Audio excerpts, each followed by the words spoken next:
Questão 99.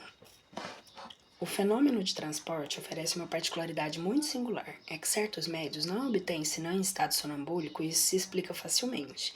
Nos sonâmbulos há um desprendimento natural, há uma espécie de isolamento do espírito e seu perispírito em relação ao corpo deve facilitar a combinação dos fluidos necessários. Tal é o caso dos transportes de que fomos testemunhas. As perguntas seguintes foram dirigidas ao espírito que os produziu, mas as suas respostas são por vezes insuficientes. Nós a submetemos ao espírito Erasto, muito mais esclarecido do ponto de vista teórico, que as completou notas muito judiciosas. Um é o artesão, o outro o sábio, e a comparação dessas duas inteligências é um estudo instrutivo, porque prova que não é suficiente ser espírito para compreender tudo. Primeiro, a subquestão. Quer me dizer, por favor, por que os transportes que faz não se produzem senão no sono magnético do médium? Isso em relação com a natureza do médium. Os fatos que produzo quando o meu médium está dormindo poderia produzir igualmente com um outro em estado de vigília. Segundo, por que demora tanto o transporte de objetos e por que excita a cobiça do médium, despertando-lhe o desejo de obter o objeto prometido? Esse tempo me é necessário para preparar os fluidos que servem para o transporte. Quanto à excitação, tem apenas a finalidade de divertir as pessoas e o sonâmbulo. Nota de Erasto. O espírito que respondeu nada mais sabe, não se dá conta do motivo dessa cobiça que desperta instintivamente sem ele compreender o efeito. Ele crê divertir, enquanto que na realidade provoca, sem perceber, uma maior emissão de fluido. Isso é uma consequência da dificuldade que apresenta o fenômeno, dificuldade que sempre maior quando não é espontâneo, sobretudo com certos médios. Terceira subquestão. A produção do fenômeno depende da natureza especial do médium e poderia se produzir com outros médios e com maior prontidão? A produção depende da natureza do médium e não pode se produzir senão com as naturezas correspondentes para a presteza e os hábitos. Para a presteza, o hábito que temos correspondendo sempre com os mesmos médiums nos é de grande valia. Quarta, a influência das pessoas presentes embaraça de algum modo? Quando a incredulidade, oposição, porque podem nos perturbar bastante. Gostamos de fazer nossas provas com os que acreditam e com pessoas entendidas em espiritismo, mas não quero dizer que a má vontade possa nos paralisar completamente. Quinta, onde pega as flores e os bombons que transporta? As flores nos jardins onde me agradem. Sexto, e os bombons, conferido que deve ter percebido sua falta? Pego onde quero. O vendedor não percebe nada porque coloca-os em outros em seu lugar. Sétimo, mas os anéis têm valor. Onde os toma? Isso não é errado? Não prejudica aquele de quem os tirou? Peguei-o em lugares desconhecidos de todos, de maneira que ninguém possa ser prejudicado. Nota de Erasto. Creio que o fato foi explicado de maneira incompleta, em razão da capacidade do espírito que respondeu. Sim, por ter havido um prejuízo real, meu espírito não quis confessar que tinha desviado o que quer que seja. Um objeto só pode ser substituído por um idêntico da mesma forma, do mesmo valor. Por consequente, se um espírito tivesse a faculdade de substituir um objeto por outro parecido com aquele que tomou, não teria razão para tomá-lo, pois poderia dar aquele que serve de substituto. Oitavo. É possível transportar as flores de um outro planeta? Não, não é possível para mim. A Erasto. Outros espíritos poderiam? Não, isso não é possível em razão da diferença de meio ambiente. Nono. Poderia trazer flores do outro hemisfério, dos trópicos, por exemplo? Sendo no nosso planeta, eu posso. Décimo. Poderia fazer desaparecer e devolver objetos que você transporta? Assim como os fiz vir, posso fazê-los desaparecer à vontade. 11º. A produção do fenômeno de transporte não lhe causa dificuldade ou embaraço qualquer? Não nos causa embaraço quando temos a permissão. Poderia causar grandes embaraços se quiséssemos produzir efeitos sem estar autorizados. Nota de Erasto. O espírito não quer falar de suas dificuldades, ainda que sejam reais, pois ele é forçado a fazer uma operação, por assim dizer, material. 12º. Nossa, eles enganam mesmo, né? Quais são as dificuldades que encontra? Nenhuma outra senão as más disposições fluídicas que nos podem ser contrárias. Como leva o objeto? Pegam com as mãos? 13ª. Não, envolvo-o em mim mesmo. Nota de Erasto. Ele não explica claramente a sua operação, porque não envolve o objeto em sua própria pessoa, mas com seu fluido pessoal é dilatável, penetrável e expansível. Combina uma parte desse fluido com uma parte do fluido animalizado do médium, e é nessa combinação que esconde e transporta o objeto. Não é certo, portanto, dizer que o envolveu em si. Nossa, fez sentido muitos.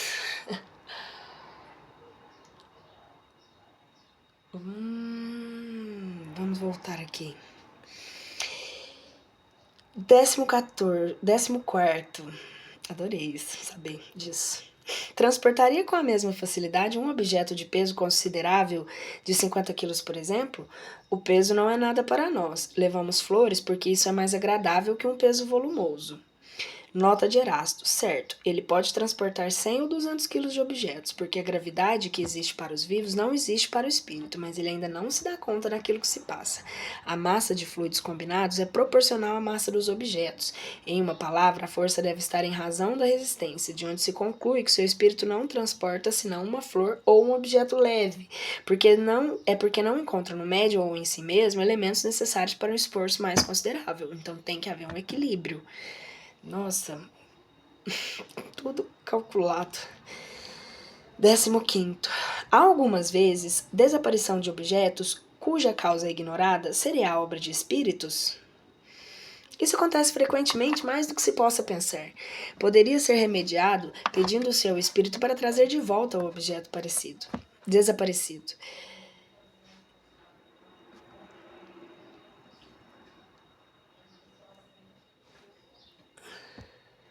Nota de Erasto. É verdade, mas muitas vezes aquilo que foi levado está, porque tais objetos que não se encontram mais em casa são levados para muito longe. Entretanto, com a subtração de objetos, exige quase as mesmas condições fluídicas dos transportes.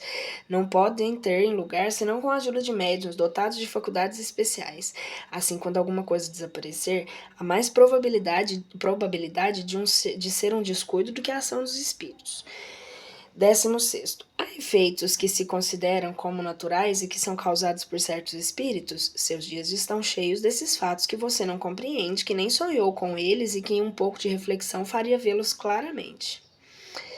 Nota de Erasto. Não atribua aos espíritos aquilo que é obra do homem, mas creia em sua influência oculta, constante, que faz nascer ao seu redor 1000 circunstâncias, 1000 incidentes necessários e o cumprimento de seus atos e de sua existência. 17º. Entre os objetos transportados, não há aqueles que podem ser fabricados pelos espíritos, eu quero dizer, produzidos espontaneamente pelas modificações que os espíritos podem fazer no fluido ou no elemento universal? Não por mim, não tenho permissão, sou só um espírito elevado pode fazê-lo. 18º. Como conseguiu introduzir os objetos, já que a sala estava fechada? Eu os fiz entrar comigo, envolvidos, por assim dizer, na minha substância. Não posso falar mais porque isso não é explicável. 19º. Como fez para tornar visíveis os objetos que eram invisíveis um instante antes? Tirei a matéria que os envolvia. Nota de Erasto. Não é a matéria propriamente dita que os envolve, mas um fluido tirado da metade do perispírito do médium e metade do espírito que opera. 20ª questão. A Erasto. Um objeto pode ser transportado para um lugar perfeitamente fechado? Em uma palavra, o espírito pode espiritualizar um objeto material de maneira que ele possa penetrar a matéria? Essa questão é complexa. Para os objetos transportados, o espírito pode torná-los invisíveis, mas não penetráveis. Não pode romper a agregação da matéria, o que seria destruição do objeto. Esse objeto tornado invisível pode ser levado para onde o espírito quiser e só largar no momento conveniente para fazê-lo aparecer. É diferente com o objeto que compomos. Nestes, introduzimos os elementos da matéria e, como esses elementos são essencialmente penetráveis, como atravessamos os corpos densos com facilidade no raio de sol atravessando uma vidraça, podemos perfeitamente dizer que introduzimos o objeto em um lugar por mais fechado que esteja, mas somente nesse caso. Nota. Ver a seguir para a teoria da informação espontânea dos objetos, que é o capítulo intitulado O Laboratório do Mundo Invisível. Cara, nós vamos chegar lá. Capítulo 6. Manifestações visuais. Perguntas sobre as aparições, ensaio teórico sobre aparições, espíritos glóbulos e teoria da alucinação. Questão 100. De todas as manifestações espíritas, as mais interessantes são, sem dúvidas, aquelas às quais os espíritos podem se tornar visíveis. Pode-se ver pela explicação desse fenômeno que ele não é mais sobrenatural que os outros. A seguir, estão as respostas dadas pelos espíritos sobre esse assunto. Primeiro, os espíritos podem se tornar visíveis? Sim, sobretudo durante o sono. Entretanto, algumas pessoas veem também durante a vigília, mas é raro. Hoje, bem mais do que antes, né? Bem mais comum do que antes. Nota: enquanto o corpo repousa, o espírito se livra dos liames materiais, é mais livre e pode mais facilmente ver outros espíritos com os quais entra em comunicação. O sonho é a lembrança desse estado. Quando não se lembra de nada, diz que não sonhou, mas a alma viu e gozou da sua liberdade. Aqui trataremos mais especialmente das aparições do estado de vigília, quando a gente está acordado, né? Segundo, os espíritos que manifestam-se pela visão pertencem mais a uma classe do que a outra? Só um minuto.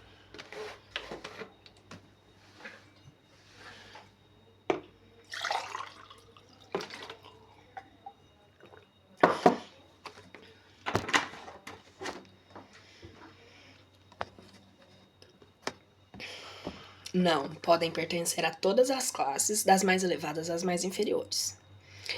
É permitido a todos os... questão 3. É permitido a todos os espíritos se manifestarem visivelmente? Todos podem, mas nem sempre têm permissão ou vontade de fazê-lo. Quarto, qual o objetivo dos espíritos que se manifestam visivelmente? Isso depende, segundo a sua natureza. O objetivo pode ser bom ou mau. Quinto, como essa permissão pode ser dada quando o objetivo é mau? É sempre experimentar aqueles aos quais aparecem. A intenção do espírito pode ser má, porém o resultado pode ser bom. Sexto, qual pode ser o objetivo dos espíritos que têm más intenções em se fazer ver? Assustar e muitas vezes se vingar. Sexto, qual o objetivo dos espíritos que vêm com boa intenção? Consolar pessoas que os lamentam, provar que existem, estão por perto, dar conselhos e algumas vezes reclamar assistência para si mesmos. Sétimo, que inconveniente haveria a possibilidade de ver os espíritos fosse permanente e geral? Não seria um meio de tirar as dúvidas dos mais incrédulos? O homem, estando constantemente rodeado de espíritos, vê-los incessantemente o perturbaria, constrangeria suas ações e lhe tiraria sua iniciativa na maior parte dos casos, enquanto se crendo só age mais livremente. Quando os incrédulos eles têm muitos meios de se convencerem, se quiser aproveitá-los e não estiverem cegos pelo orgulho. Há pessoas que viram e nem por isso creram, porque dizem que isso é ilusão. Não se inquietem com essas pessoas. Deus se encarregará delas.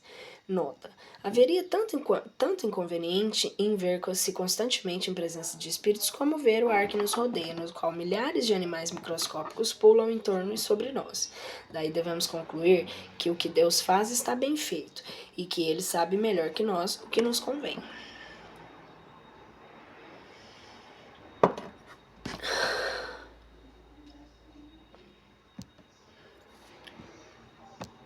Oitavo, se a visão dos espíritos tem inconvenientes, por que é permitida em certos casos? Para dar uma prova de que nem tudo morre com o corpo e que a alma conserva sua individualidade após a morte. Essa visão passageira é suficiente para dar essa prova e atestar a presença de amigos perto de vocês, mas não tem um inconveniente de permanência.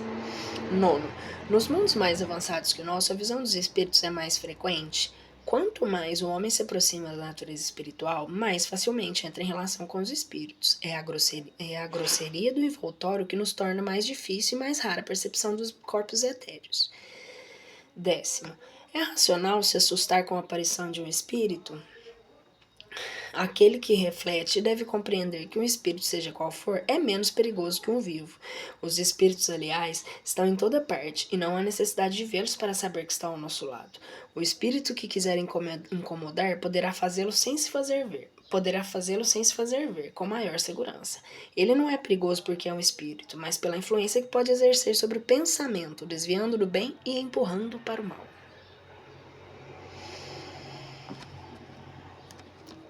As pessoas que têm medo da solidão, isso é uma nota As pessoas que têm medo da solidão e do escuro raramente se dão conta da causa do seu pavor. Elas não saberiam dizer do que têm medo, mas seguramente deveriam temer mais encontrar homens do que espíritos, porque um malfeitor é mais perigoso vivo do que morto. Uma senhora do nosso conhecimento teve uma noite em seu quarto uma aparição tão bem definida que acreditou estar na presença de alguém. Seu primeiro movimento foi de susto. Assegurando-se que não havia ninguém, ela disse: "Parece que é apenas um espírito, posso dormir tranquila." 11º. A pessoa que vê um espírito pode conversar com ele? Perfeitamente. E é isso mesmo que se deve fazer em casos semelhantes, perguntando ao espírito quem é, o que deseja e o que se pode fazer para ser útil. Se o espírito é infeliz e sofredor, a comiseração é a testemunha que é testemunho consola. Se o espírito é benfazejo, pode vir com a intenção de dar bons conselhos. 11º. Como o espírito pode responder nesse caso?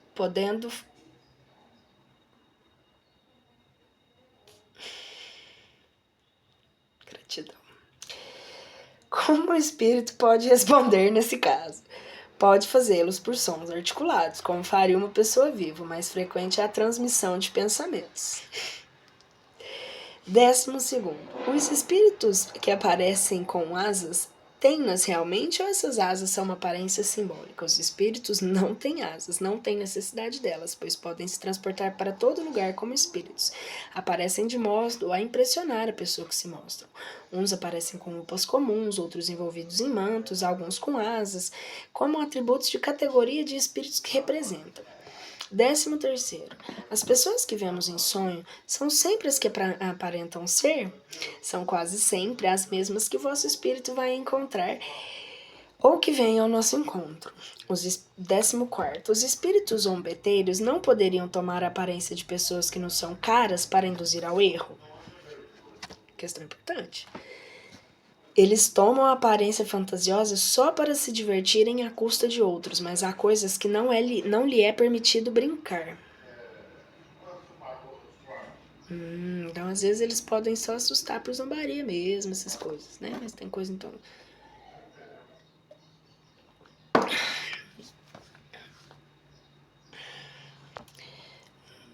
Nossa, parece que saiu um peso enorme do meu pescoço. Graças a Deus.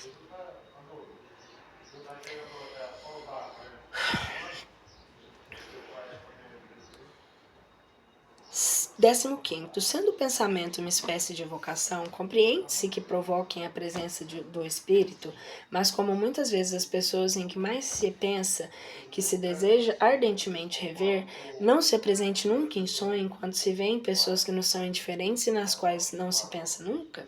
Os espíritos não têm sempre a possibilidade de se manifestarem à vista, mesmo em sonho, apesar do desejo que se tem de vê-los. Causas independentes da vontade deles podem impedi-los. Quase sempre há também uma prova que o mais ardente desejo não pode vencer. Quanto às pessoas indiferentes, se não se pensa nelas, é possível que elas pensem em quem ainda está na Terra. Além disso, não se pode fazer uma ideia das relações do mundo dos espíritos, onde se encontra uma infinidade de conhecidos íntimos, antigos e novos, dos quais não se tem ideia no estado de vigília. Nota: desde que não se tenha nenhum meio de controlar visões ou aparições, perdão, pode, sem dúvida, colocá-las na conta de alucinações, mas quando são confirmadas pelos acontecimentos, não poderíamos atribuí-las à imaginação.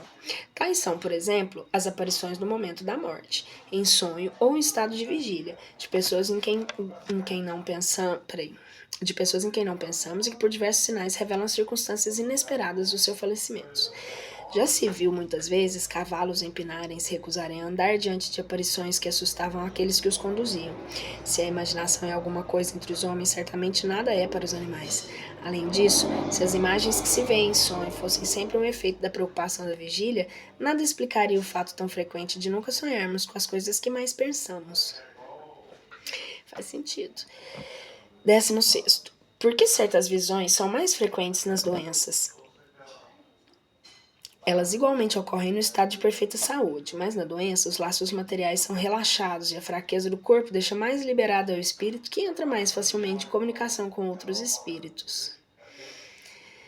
17º. As aparições espontâneas parecem ser mais frequentes em certas regiões. Alguns povos são mais bem dotados que outros e para essa espécie de manifestação, Há um relatório de cada aparição? As aparições, os ruídos, todas as manifestações são igualmente espalhadas por toda a Terra, mas apresentam caracteres distintos segundo os povos entre os quais se verificam. Entre alguns, por exemplo, a escrita é pouco divulgada, não há médiuns escreventes, entre outros existem muitíssimos. Além disso, há mais ruídos e movimentos que comunicações inteligentes, porque estas são menos procuradas e apreciadas. Talvez pela decorrência da falta de conhecimento na época. Apesar deles se manifestarem em qualquer pessoa, talvez eles não conseguiriam uma comunicação. Seria muito raro, né? Conseguir uma comunicação com uma pessoa pouco esclarecida. Estou tentando assimilar.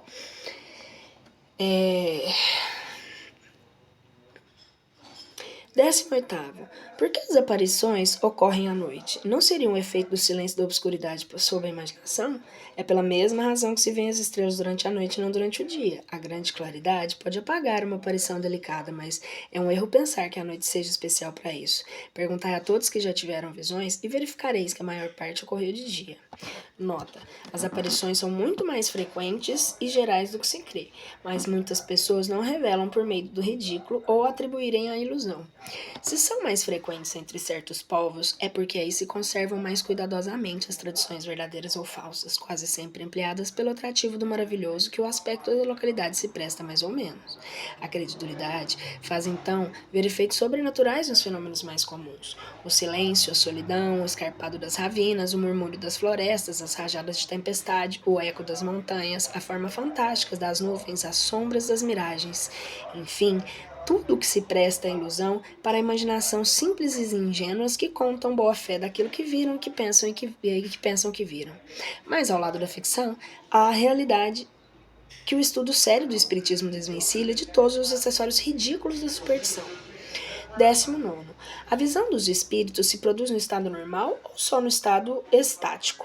Pode acontecer em condições perfeitamente normais, entretanto as pessoas que os veem estão quase sempre em um estado particular, vizinho do êxtase, que lhe dão uma espécie de dupla vista. Ver o Livro dos Espíritos, questões 447. 20º. Aqueles que veem os espíritos, veem com os seus olhos? Só uma pausa depois disso. Assim como creem na realidade, os veem com a alma e a prova é que podem vê-lo de todos os olhos fechados.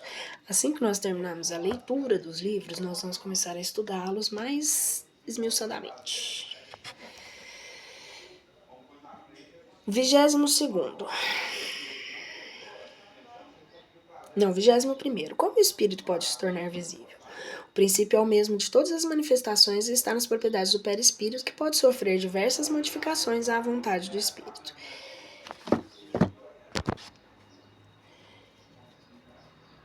Aqueles que veem, 20ª subquestão, né? Aqueles que veem os espíritos se veem com os seus olhos, assim o creem, mas na realidade veem com a alma, é a prova que podem vê-los de olhos fechados. Eu vejo sim. Eu acho que vejo. Eu não sei lá quanto eu já tô bem, né? Contando que eu esteja conseguindo ajudá-los, tá bom. 21º. Como o espírito pode se tornar visível? O princípio é o mesmo de todas as manifestações e está nas propriedades do perispírito, que pode sofrer diversas modificações à vontade do espírito. 22º. O espírito propriamente dito pode se tornar visível ou só pode com a ajuda do perispírito? No estado material, ou seja, de encarnados, os espíritos não podem se manifestar senão com a ajuda do envoltório semimaterial. É o intermediário pelo qual agem sob o sentido dos encarnados. É sobre esse envoltório que aparecem algumas vezes com forma humana, ou outras, seja nos sonhos, seja mesmo em vigília, tanto na luz quanto na obscuridade. 23º. Pode-se dizer que é pela condensação do fluido do perispírito que o espírito se torna visível? Condensação não é a palavra, é apenas uma comparação que pode ajudar a compreender o fenômeno, porque não há realmente condensação. Pela combinação dos fluidos que se produz no perispírito uma disposição particular, que não tem analogia para os vivos, que o torna perceptível. 24º. Os espíritos que aparecem não são sempre inapreensíveis e também inacessíveis ao tato? não podem pegá-los tal como se não pegam os sonhos. Em seu estado normal, entretanto, como podem impressionar o tato e deixar os traços de sua presença e mesmo, em certos casos, tornarem-se momentaneamente tangíveis, o que prova que entre eles e os vivos há uma matéria. 25. Todo mundo está apto a ver espíritos? No sono, sim, mas não na vigília. Durante o sono, a alma se vê intermediário. Na vigília, é sempre influenciada pelos órgãos. Eis que as condições não são as mesmas. Como podemos ver os espíritos em vigília? Essa faculdade depende do organismo. Está relacionada com a faculdade maior ou menor que tem o fluido do vidente se combinar com o do espírito. Assim, não é suficiente ao espírito a vontade de se mostrar. É necessário ainda que encontre uma pessoa a quem se fazer ver a aptidão necessária. 26. Essa faculdade pode se desenvolver pelo exercício? Pode, como todas as outras, mas esta é uma que melhor esperar com desenvolvimento natural do que provocá-lo, porque há o risco de superexcitar a imaginação. A visão geral é permanente de espíritos não terá condições a visão geral e permanente dos espíritos não está nas condições normais do homem. 27. Pode-se provocar a aparição dos espíritos? É possível algumas vezes, mas muito raramente. Ela é quase sempre espontânea. Para provocá-la, é necessário ser dotado de uma faculdade especial. 28. Os espíritos podem se tornar visíveis ou sobre a aparência que não é humana? A forma humana é a forma normal. O espírito pode variar a aparência, mas é sempre o tipo humano. 28. Eles não podem se manifestar sob a forma de chama? Podem produzir chamas, clarões, com muitos outros efeitos para testar a sua presença, mas não são o próprio espírito. A chama é, às vezes, apenas uma miragem ou uma emanação do perispírito, e não é, em todo caso, senão uma parte do perispírito que aparece todo inteiro apenas nas visões. 29. O que pensar da crença que atribui aos fogos fatos a presença de almas ou espíritos? Superstição produzida pela ignorância. A causa física dos fogos fatos é bem conhecida. 29. A flama azul que apareceu, disse sobre a cabeça de Servus Túlios ainda criança, é uma fábula ou uma realidade?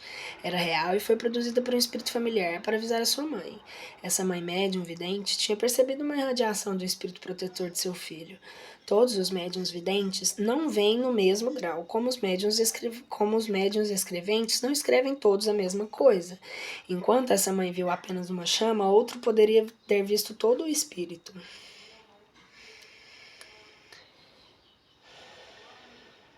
Os 30ª pergunta, sobre questão. Os espíritos poderiam se apresentar sob a forma de animais? Isso pode acontecer, mas não sempre. Os espíritos muito inferiores que tomam essa aparência.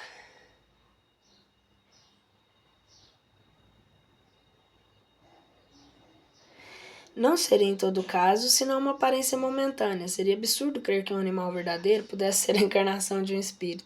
Os animais são sempre animais, nada demais. Nota: só a superstição pode fazer que certos animais animados por espíritos. É necessário ter uma imaginação bem complacente ou muito impressionável para ver alguma coisa de sobrenatural nas circunstâncias ou pouco bizarras em que eles se apresentam algumas vezes. Mas o medo faz sempre ver o que não existe. Todavia, o medo nem sempre é a fonte dessa ideia. Conhecemos uma senhora, por sinal muito inteligente, que se afeiçoou demais a um grande gato preto porque acreditava ser ele uma natureza sobrenatural. Ela nunca tinha ouvido falar de espiritismo. Se o tivesse conhecido, teria compreendido o ridículo da causa da sua predileção, provando-lhe a impossibilidade de semelhante metamorfose. 101. Ensaio teórico sobre as aparições. Questão 101. As manifestações aparentes mais comuns ocorrem durante o sono, pelos sonhos, são as visões. Não podemos examinar todos os casos que os sonhos podem apresentar. Resumindo, diremos que podem ser uma visão atual das coisas presentes ou ausentes, uma visão retrospectiva do passado e, em alguns casos excepcionais, um pressentimento do futuro. São muitas vezes quadros alegóricos que os espíritos fazem passar sob os nossos olhos para nos dar úteis avisos e sábios conselhos, se são bons espíritos, ou para nos induzir a erros e lisonjear nossas paixões, se não, os espíritos imperfeitos. A teoria seguinte se aplica aos sonhos e a todos os casos de aparições. Cremos ser uma injúria ao bom senso de nossos leitores, refutando o que há de absurdo e ridículo no que se chama comumente da interpretação de sonhos. 102. As aparições propriamente ditas ocorrem no estado de vigília em que a pessoa goza da plenitude e da inteira liberdade de suas faculdades. Elas se apresentam geralmente sob uma forma vaporosa e diáfana, algumas vezes vaga e indecisa. É frequentemente ao primeiro olhar um clarão esbranquiçado cujos contornos se desenham pouco a pouco. De outras vezes, as formas são nitidamente acentuadas e distinguem-se os menores traços do rosto, a ponto de poder fazer uma descrição bem precisa. As maneiras, o aspecto são semelhantes do espírito quanto encarnado.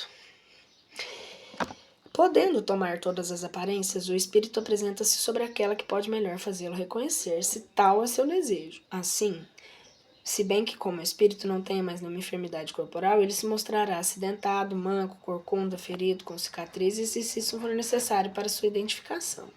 Êxopo, por exemplo, como espírito não é disforme, mas se evocarmos como Êxopo, mesmo que tenha tido algumas existências depois, aparecerá feio e corcunda, como seu traje tradicional. Algo notável, ao menos em circunstâncias particulares, é que as partes menos definidas da aparição são os membros inferiores, enquanto que a cabeça, o tronco, os braços e as mãos são sempre nítidos. Também não as vemos nunca caminhar e sim deslizar como sombras. Quanto ao vestuário, compõe mais comumente de um manto, terminando em longas pregas flutuantes.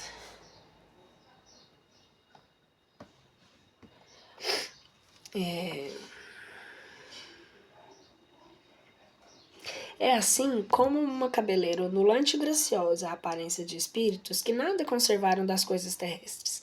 Os espíritos das pessoas que conhecemos têm geralmente roupas que usavam no último período de suas vidas. É frequentemente ter atributos característicos de sua posição, como uma auréola ou asas para aqueles que podem ser considerados anjos, enquanto outros têm os que lembram de suas ocupações terrestres. Um guerreiro pode aparecer com sua armadura, um sábio com seus livros, um assassino com seu punhal. Os espíritos superiores têm uma bela figura, nobre e serena. Os inferiores têm qualquer coisa feroz e bestial, e algumas vezes apresentam ainda traços de crimes que cometeram ou dos suplícios que sofreram.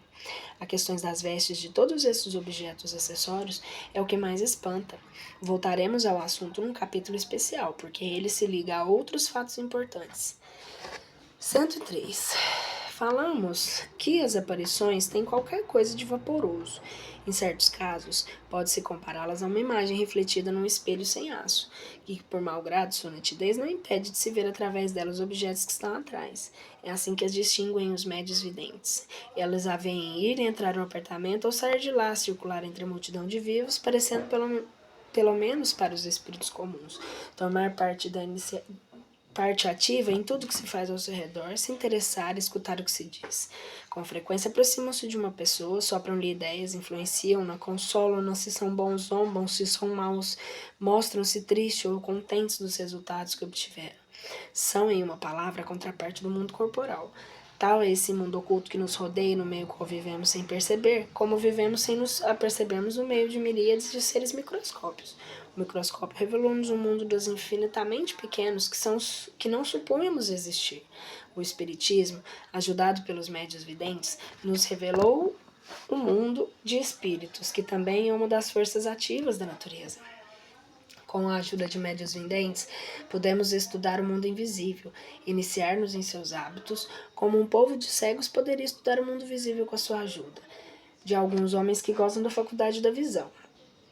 104. O espírito quer ou pode aparecer, O espírito que quer ou pode aparecer reveste-se algumas vezes de uma forma mais nítida ainda, tendo todas as aparências de um corpo sólido, a ponto de produzir uma ilusão completa e de fazer crer que se tem diante de si um ser corporal. Em alguns casos, enfim, sob certas circunstâncias, a tangibilidade pode tornar-se real, o que quer dizer que se pode tocar, apalpar, sentir a mesma resistência e o mesmo calor como se fosse um corpo vivo.